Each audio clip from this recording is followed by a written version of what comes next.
pain, purpose, prosperity. This individual went through some severe health issues when she was young, battled them throughout her 20s, turned around to use that pain, learning about functional health coaching, getting herself healthy, and then turning that into a six-figure business. Without further ado, my guest today, thank you for being here, Lindsay Perry. Everybody. Thanks for having me. Can you tell the listeners and watchers a little bit about you? My name is Lindsay Perry. I am now a full-time functional health coach, previously medical device for 7 years. But my story really started when I was 14 years old. I had actually just quit gymnastics, came off of a fractured spine injury, and I started to feel very ill. I was not using the bathroom regularly. Digestion started to get wonky. Every doctor basically said I was going through puberty. I felt nauseous every single day to the point where I was hiding underneath the science tables, popping Pepto-Bismol and calling my mom that I was going to throw up in the middle of class. Yeah. She took me to a lot of specialists, a lot of testing. Everyone said my labs were normal. It was puberty. One doctor actually looked me dead in the eye and said, this is idiopathic, meaning, which I now know that's different now, but he said, meaning I'm an idiot or you're pathetic. Yeah. Which is not what a female wants to hear when she doesn't feel good. So many women are told that it's in their head or that this is normal. It's not normal. And a lot of doctors do use the word idiopathic, even though it means unknown origin, to mean, well, really what I'm saying is it doesn't exist or it's in your head. Yeah. Yeah. And so you experienced that. Yeah. Yeah. Yeah. I was pretty upset. Obviously, I still remember it from 14 years of age. Yeah. My mom kept searching. Obviously, there were lifestyle changes going on during that time too. I went from being a gymnast who was training 20 hours a week to I was still in athletics, but different types of training. But my mom kept searching, and she actually found a functional medicine MD who wasn't taking on more patients. I actually just think I forgot, this is where we may loop in. He was an MD, but very focused on my gut health. So he was the only one who actually laid hands on me, actually, and like evaluated me, looked at like my eyelids. I was jaundiced at the time.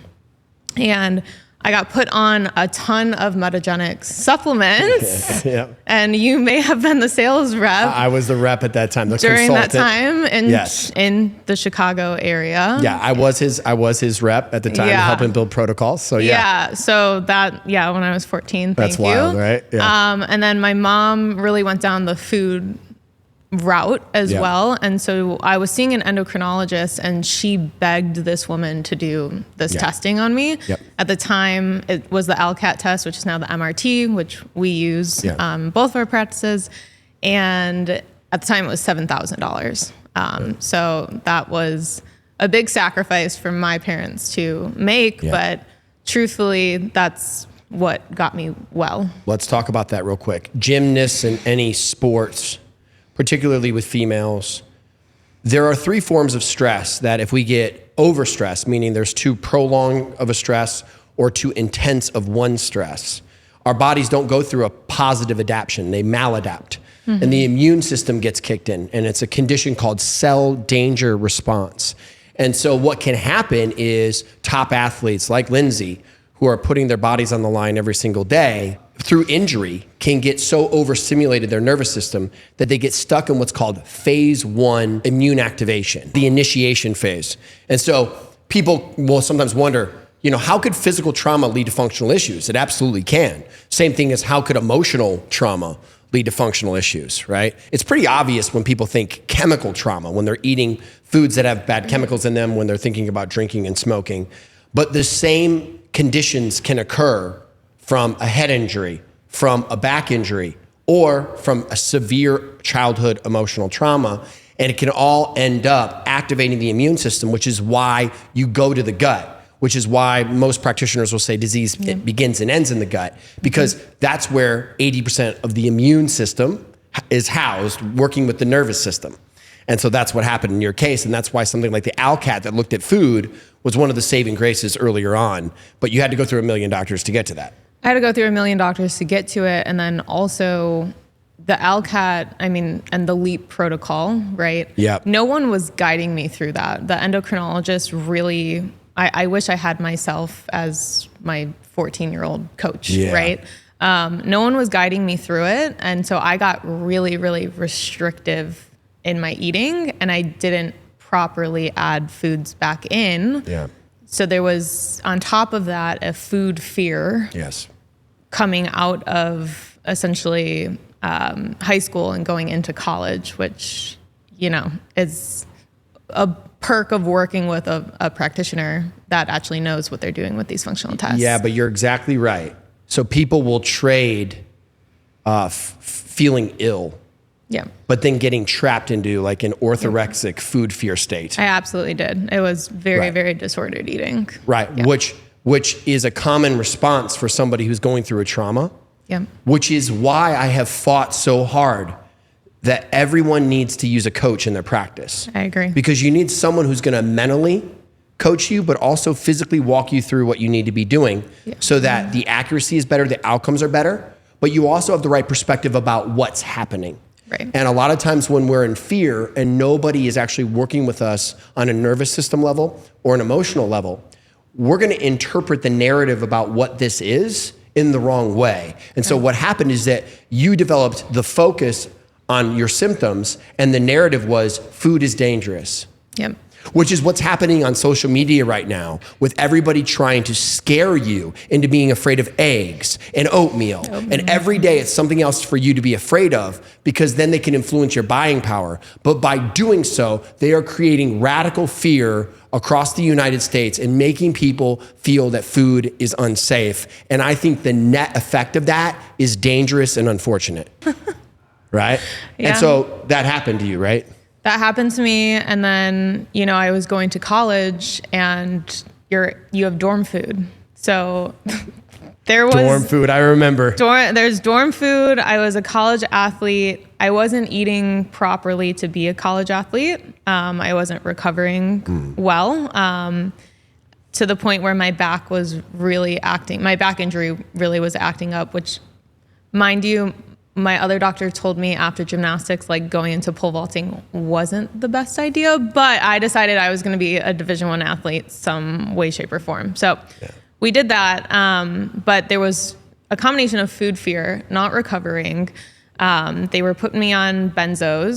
So I was like really tired, or I was awake and then taking melatonin, then trying to wake up and train, go through my day. And so it was a mixed combination. And then I remember they sent me to the team dietitian, and the team dietitian said I could eat Skittles every day before practice. Wow, great job, team dietitian. Great idea. Yeah. And so I immediately had distrust in that, because also on the ALCAT testing, food coloring came up for me. So I know where they were trying to go with, simple carbs before practice, but to say you could eat a full pack of Skittles every day. Yeah, that's the thing with food ingredients. To many Americans, people eating these ingredients like Red 40 and some of this stuff, while your body can detox it, the problem is that when you get inflamed, too much mental, emotional stress, or other chemical stress like drinking, or too many antibiotics, or too many medications, now your immune system can pick up on some of these agents and start having inflammatory reactions to them. And I think that's what people don't realize. And so it's hard to know what food. Everybody blames gluten and dairy. And the reality is if you remove those things for a year, they're not the problem anymore. It's all these other things that you were coming in contact with that you have no idea. And that's why a test like MRT, mediated response testing, which in many ways is another version of the ALCAT, which you took when you were younger, is one of the saving graces. Because let's be clear, IgG allergy food testing is an absolute joke. And that's why you've got to be able to go to something deeper that looks into the blood and measures the direct response of inflammation when exposed to your blood, that food chemical or that protein. Right. And so you were able to, obviously we went through that, but I think what gets missed is that high school and college level coaches need to take more responsibility, just like the diet coach, for the mental and physical health of their athletes while they are under their care. The indemnity, meaning the responsibility, seems to be very low. And what we do, like we always do with women, is treat them like small men. And so it's like, hey, you know what would be a great idea, Lindsay? More. Yeah. Are you running 3 hours? Let's run 4. And I understand why pushing athletes to their best, that would be necessary. On the other hand, though, there is a cost to that, and you must support them in their nutrition. And I know some women won't try, but that has nothing to do with what the coach should do. Because here it is, most women, once they hit high school, start having body self-image issues. Absolutely. They start really caring about what they look like. And so what they'll do to look better is to restrict. Yep. But at the same time, the coach is saying, I need more physically. Yep. And that begins the problem. Because I promise you right now, all of you, go to your school, high school yearbook. Take a look at all of the top female athletes. And then go to their Facebook now and just kind of see what their health is like. Because I can guarantee you, almost all of them are way overweight, not very healthy, and a lot of that has to do with the setup of high school and college. And I really think that coaches should take more responsibility. Women's sports that require them to be very thin, but put them under physical duress. Right. This concept creates maladaptation. Yeah. Whether you're in a high stress career, nursing, an executive, entrepreneur, or a sport, it's all the same. It is a sympathetic dominant area that puts yourself under fight or flight, your nervous system. You're putting yourself under high volume physical or emotional duress, and you're also trying to keep your body composition or your weight at a certain level, so you're suppressing calories. And when you stay in an environment like that too long, this is what creates these maladaptations, and why later on women's bodies are unable to handle a high stress, high calorie, high carb environment, and then it just blows them up and gives them a million conditions on top of it. Yeah. Yeah. My other question though, now thinking of it, because one thing we didn't talk about when everything was going on in high school, their answer was birth control. Yes.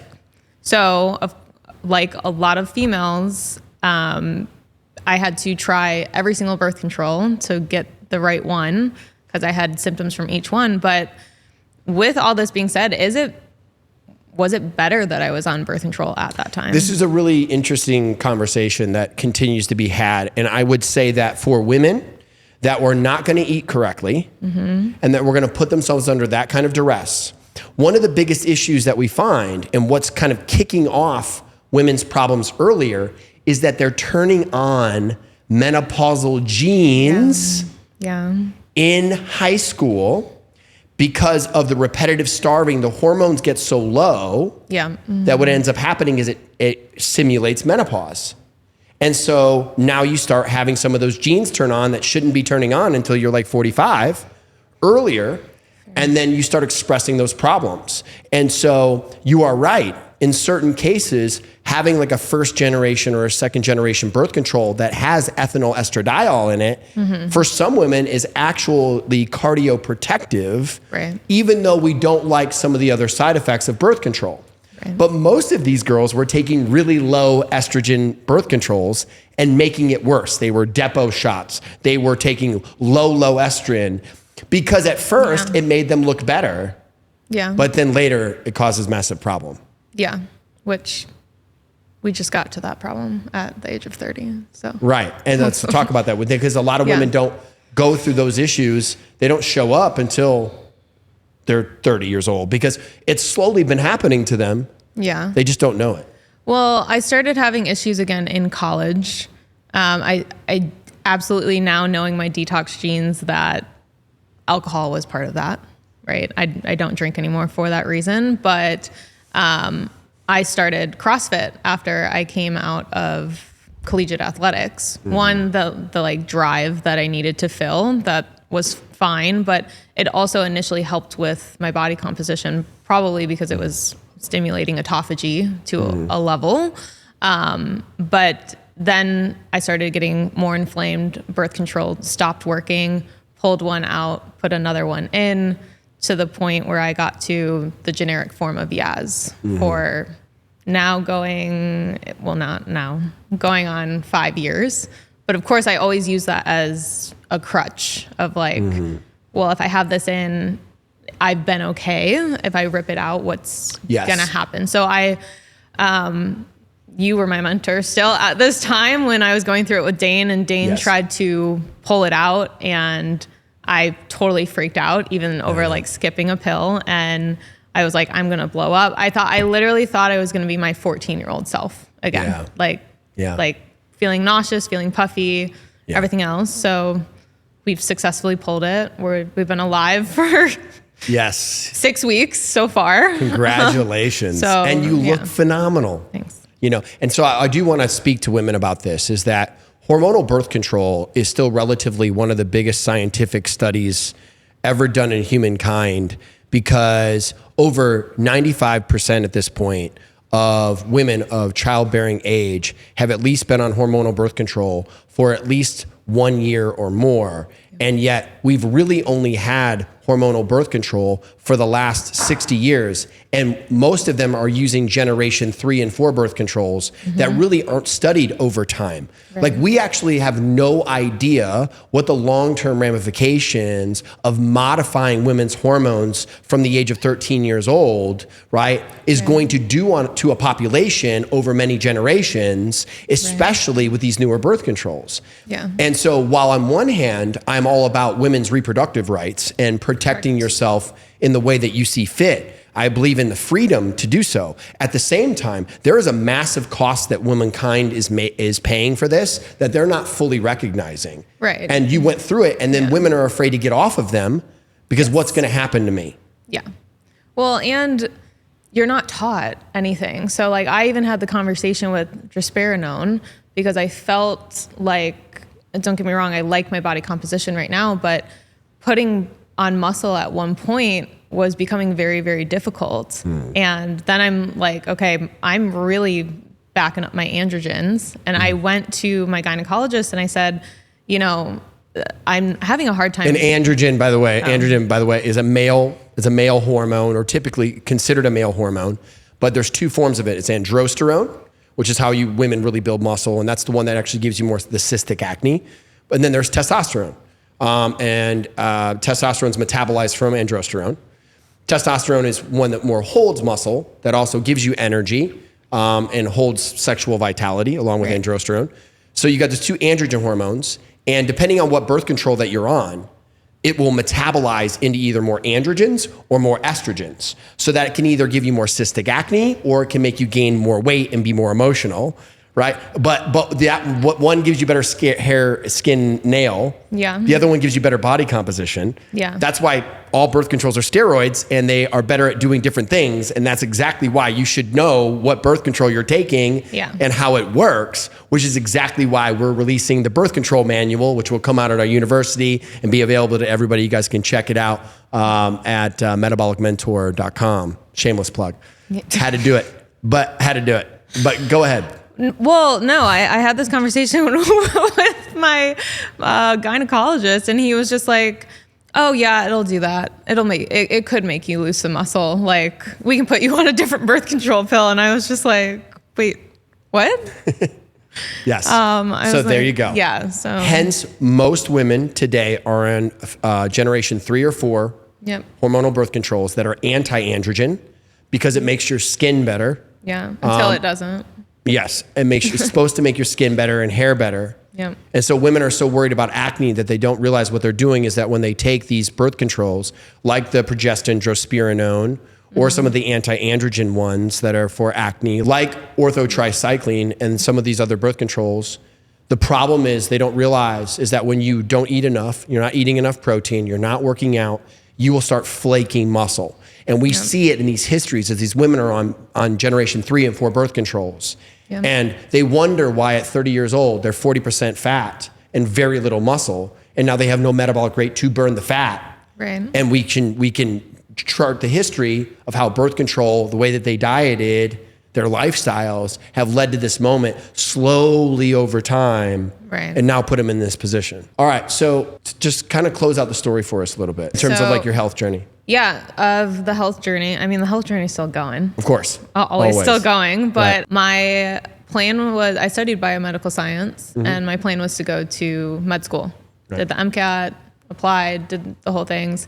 was working for a physician at the time as his scribe and then his medical assistant. So I rounded with him every single day in the hospital, saw all of his plans. And I also had my own experiences with the healthcare system. So I didn't want to do that. I took a different route. I went into medical device, cardiac medical device, and started with that in Nashville about 7 years ago, moved down here, worked for big companies, then went to a startup company. I don't remember how we met. Oh, Becca, maybe. Becca, I started having some more issues after COVID, like a lot of people. I just didn't have an appetite, and I was losing some weight, and it just felt weird. So Becca was like, what if we do a GI map on you, like open me up to this world, other functional tests besides ALCAT, MRT, all of those things. And then she's like, follow this guy, Vince Pitstick. And I'm like, okay, fine. And then we ended up going to the Hybrid Health Summit. And I was like, I've always felt called to do this, but I never knew how to actually put it together because I thought, well, you have to be a doctor to do that, but doctors aren't doing that. So like, are you a naturopath? But at the same time, what I see in my clients that even if they go to a naturopath really isn't addressing diet and exercise, right? And not coaching them. And it's still you have a 15-minute appointment and I'll see you in 4 weeks. And like that. In many ways, naturopathic medicine is just turned into green pharmacy alternative from an MD, but still isn't root cause because it's not working with people through the process to help them make the lifestyle change. Correct. And that's one of the biggest problems, which is why functional health coaching is the future. Right. And so I kind of got hooked, first Hybrid Health Summit. And then I think I came up to you and I was like, I'm going to do apprenticeship. And I just started going, I wanted to learn for my own health, for my family's health.